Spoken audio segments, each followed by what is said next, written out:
It was just another cold, gray morning when Officer Daniel Brooks began his patrol on the east side of the city. The streets were quiet, the kind of quiet that sits heavy in the air before dawn. The fog clung to the cracked pavement, wrapping itself around the faded streetlights like a ghost refusing to leave.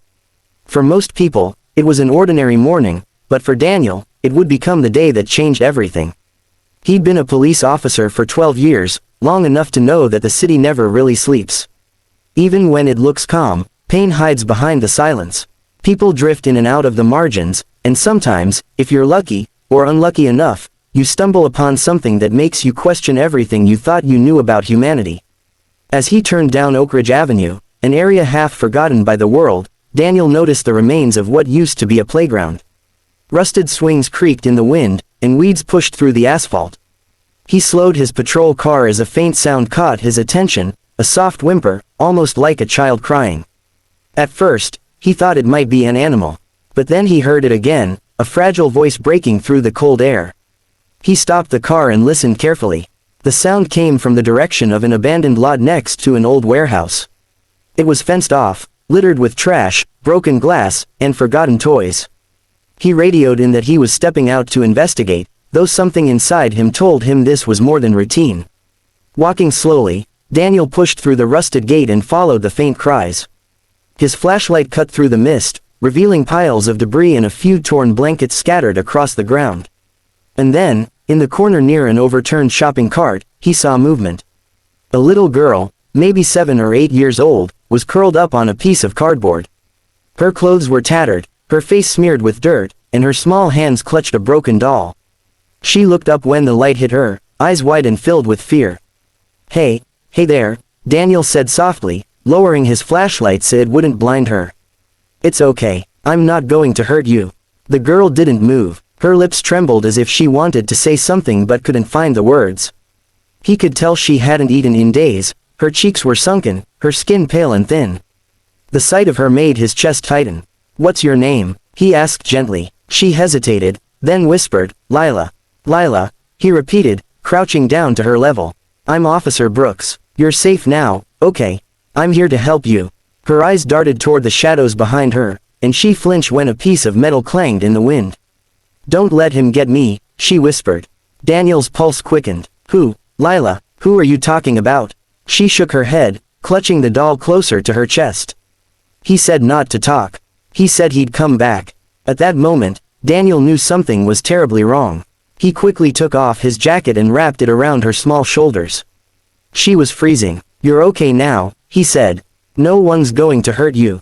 He called for backup in an ambulance, his voice trembling just slightly as he gave the location. While they waited, he tried to coax more information out of her, but she only mumbled fragments about the man and the dark place. The way she said it sent chills down his spine. When paramedics arrived, they lifted Lila onto a stretcher. Daniel walked beside her, his hand resting lightly on her arm. She wouldn't let go of the doll, even when they tried to check her vitals. Her eyes never left his face.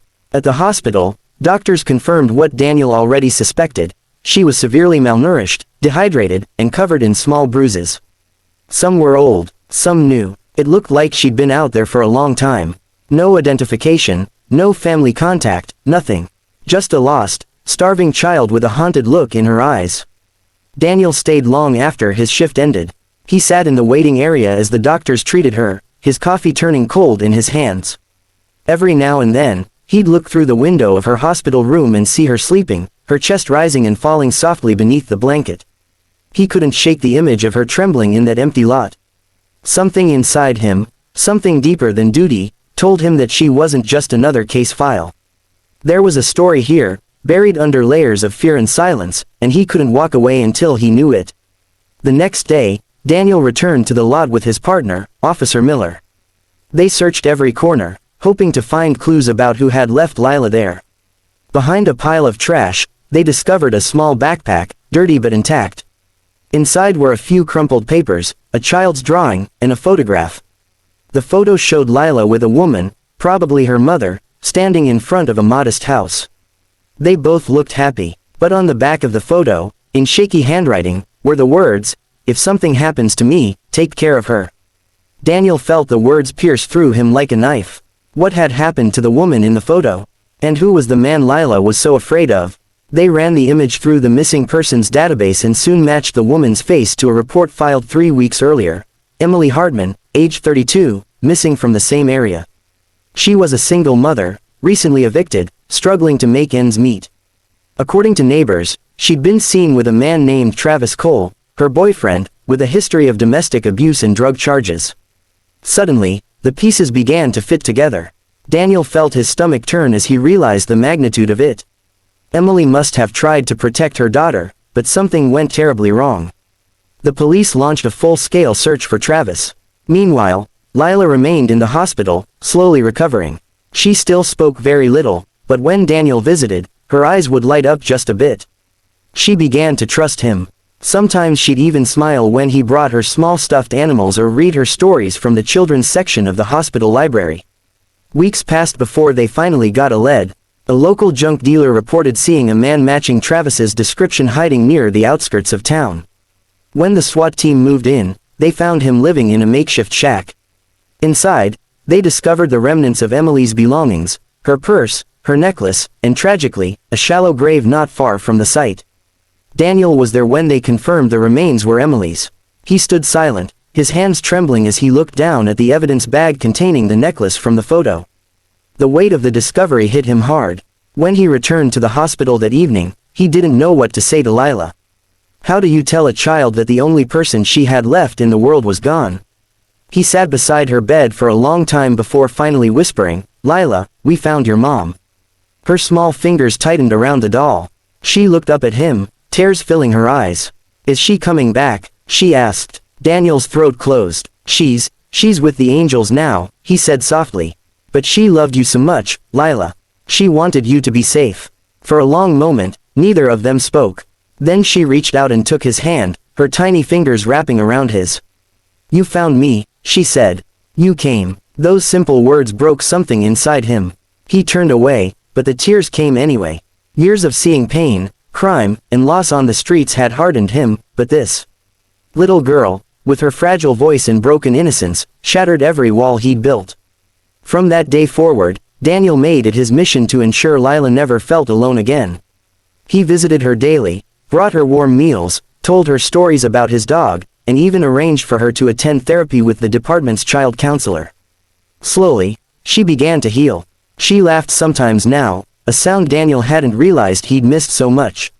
Months later, when the case officially closed and Travis was sentenced to life in prison, Daniel sat in the courtroom holding back tears. Justice had been served, but the ache in his heart remained.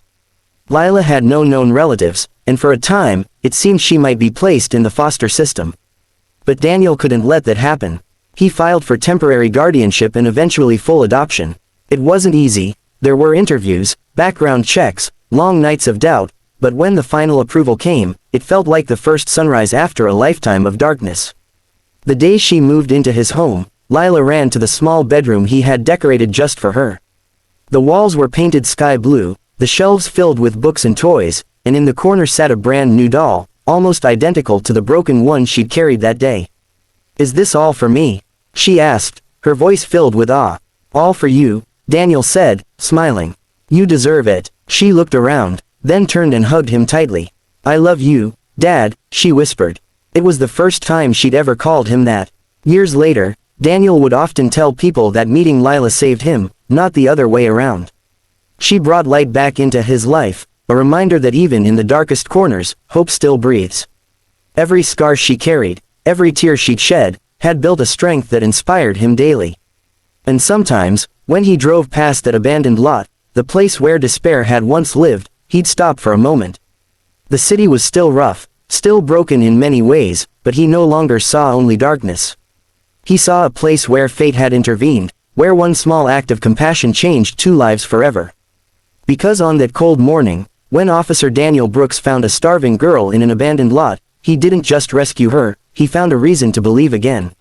And sometimes, that's all it takes to heal the world. One act of kindness, one broken soul finding another, and a love strong enough to rebuild what was lost.